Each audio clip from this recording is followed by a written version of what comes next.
next guest is waiting on the phone for us as we speak, Jay. Another guy talking about contests and races as well. Mr. Vasquez. Mike Vasquez. Hey, Mike. Hello, gentlemen. Hey, Mike. How you doing? And ladies. Sam is in the studio. And are you an American Idol fan? Did you ever watch or not? No, never had any interest. But if they're going to do, I like the idea to get everybody who's won and all the runner-ups. Just when you did We Are the World, it was everybody in there. So let's do everybody. There we go. How about NFL fan? That's our other poll question this week. If you're an NFL fan, who are you supporting with all the New York teams out of the playoffs? Close to the southern tier there, Mike. That's all. I only go for the Giants, so once they're out, it really doesn't matter to me. Okay. And no Steelers influence being down that south, huh? Well, Steelers are nice. I mean, I remember them from back in the day. I'm a little bit older than possibly some of your listeners, but they had a great time back in the 70s. Yeah, the Steel Curtain. Of course. Yeah. They were great then, but if I have to go for it, if I have to pick somebody, yeah, I like Steelers. All right, very good. Great. And, we've been talking, the conversation is continuing now with this seat as it's heating up for the 22nd Congressional race. You threw your hat in the ring back in the 2013-14 time there when the Assemblywoman Claudia Tenney took on Richard Hanna in a primary. You bowed out at one point, still following politics, very closely. And I know you were at a press conference just the other day in regards to an announcement made by George Phillips out of your area. Oh, absolutely. I've never stopped being involved and following what's going on. And I was at the press conference. Actually, I was also the one who broke the news about the fact that he was running back on December 29th. Correct, yep. Matter of fact, yesterday, I was even working on the gun control. The question of gun restriction legislation that President Obama brought up yesterday with his unilateral and, I believe, unconstitutional regulations, added regulations on the public. And it's really interesting. Do you know that other than Claudia Tenney at this moment, there are no candidates or proposed candidates that have a declared position on really almost anything, but especially on gun control, other than Mr. Gordon, who was on your program on the 4th, I believe it was. He made one sentence that he was against the SAFE Act. Of course, he has no documented comments about the SAFE Act since 2013. He has no position on the Second Amendment whatsoever. George Phillips, who ran in 2010 against Maurice Hinchey before the New York 22nd got redistricted, has made no mention of the SAFE Act, of the Second Amendment, or protecting the rights of many Americans, millions and millions of Americans. I just found it really interesting. Even Anthony Brindisi, Mr. Picente, who just won his 3rd term, on his 2015 website, makes no mention of gun control or New York State Act, although his remarkable support of Governor Cuomo may be his statement about that. I don't know. Talking with the political commentator Mike Vasquez on the Talk of the Town at 100.7 FM, WUTQ. I think that's an interesting point that you bring up, Mike, due to the fact of the 22nd Congressional boundaries. I think that's going to be a big topic for those folks. They're really, they're really concerned with holding their Second Amendment and the ability to be able to bear arms. And as you mentioned, Claudia, very vocal against the SAFE Act, making a statement yesterday, I believe, in regards to the president's reaction to this, saying he pretty much is dismantling the Second Amendment here. So I do find that interesting. Mr. Phillips, has he made a comment, or is there anything from his end? No. No one's made a comment. No one's made a comment. No, like I said, I went back to 2013 in the case of Mr. Phillips, 2010, looking for her comments from anybody. There is none. None of the potential people who have been spoken about, including, I should correct this, Assemblyman Brindisi, Anthony Brindisi, did vote against the New York State Act. Sure, he blocked the bill, I believe, his vote. Well, no, but he did vote against it. It did go through without the rest of the Democrats pushed it through. And he did, and I should say, he did in March of 2015, he did put up a bill to repeal the SAFE Act, which he allowed to then not be, he didn't support it at all, and allowed it to be able to die before it could get to the floor.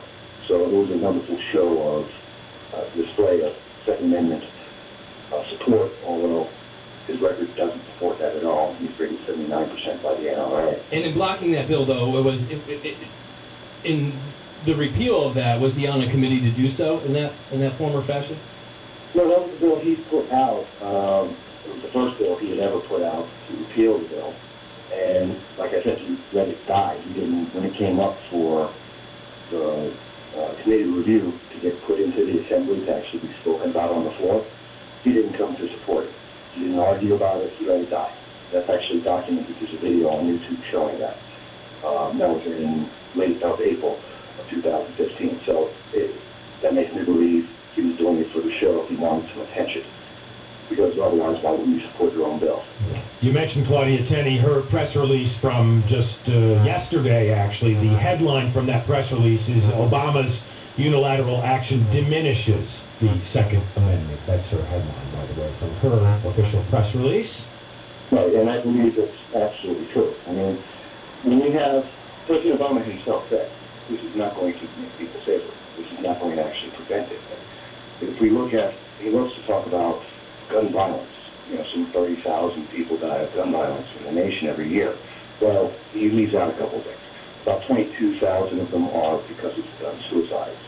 We have another 8,000 that are gang violence. And there's roughly about 1,700 people who die because of mass shootings or other gun violence. 1,700 out of 312 million people in America. That's a ridiculous fraction. If you think about the assault weapons, which many Democrats want to go against, they're responsible for 0.2% of all gun violence. We're not talking about, so all these legislations he's talking about, which already exist, which didn't prevent anything in San Bernardino, where they have even stricter, everything he's asking for and more, existed, didn't protect anyone. We're now helping to protect America.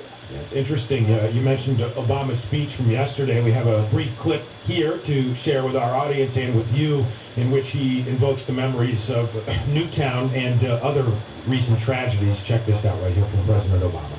Every time I think about those kids, it gets me mad. And by the way, it happens on the streets of Chicago every day. President Obama getting emotional about that, actually shedding a tear. I don't know if it was genuine or not. What were your feelings and reactions to his speech yesterday? I don't doubt that President Obama is genuine in his beliefs. That's fantastic, and it's a good thing. But using children and his emotions to sell the violation of our Constitution is selling our rights on the cheap.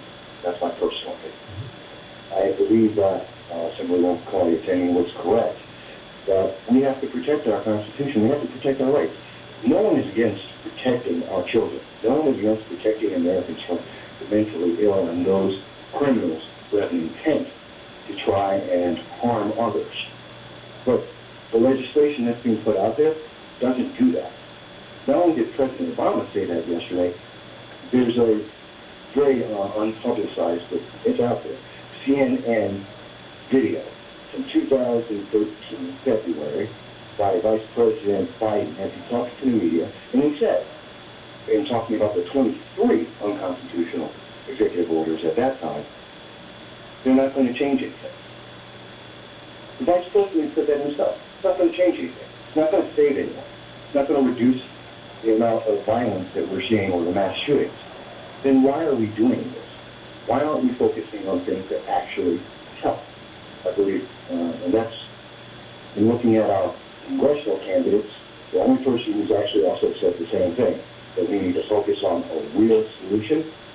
The only one who's documented that, Claudia Tenney, which I found very interesting, because if they're going to be our congressman, why isn't anyone else telling us where they stand? Mike Vasquez joining us, the political commentator at 100.7 FM, WUTQ. Yeah, Mike, I appreciate you weighing in. I know you did throw your support behind Claudia last time when you You bowed out of the race. Now we see Assemblywoman Claudia Tenney and George Phillips as the Republicans in this race. At this point, Mr. Gordon, the Democrat, throwing his hat in the ring. What do you see next? What do you think is the next move? How many more? How many more do you think will enter? I expect one more name to come out by next week on the Republican side, and about that same time I would expect to hear the Democrats, which should be coming out about next week as well. That should be the full course that we're going to have available to us. And I think it's going to be very interesting as they try to present us suddenly why they're all running. I'm watching it very carefully, as you can tell. I'm looking at everything they've done before and up till now, and I think that's important. So Griffo, Picente, Brindisi? And by your own poll, I think Mr. Griffo has no chance. Your own poll showed him as having, what was that, 14%, not even 14%. Of course, he hadn't entered the race yet. He hadn't entered the race, true, but I'm just looking at, and these are unofficial polls, of course. Right. But the interests of most of the people in your area, and I can tell you down south, here in the southern tier, they all have a long way to go. Okay. That doesn't have any recognition except for Claudia Tenney because of her run in 2014. So I see it's going to be very interesting as they try to show us what in their records justifies that they're going to be, why they should be considered.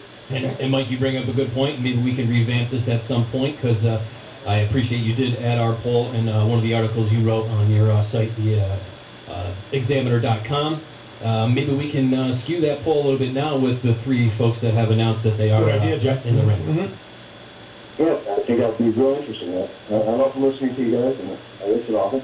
All right. I do use my articles very often. You guys do a great job. Thank you, Mike. Appreciate joining us at short notice today, and look forward to talking to you again soon. Absolutely. Thank you. All right, Happy New Year, and good luck to your adopted Steelers, I guess, in the NFL playoffs. It's 9:14.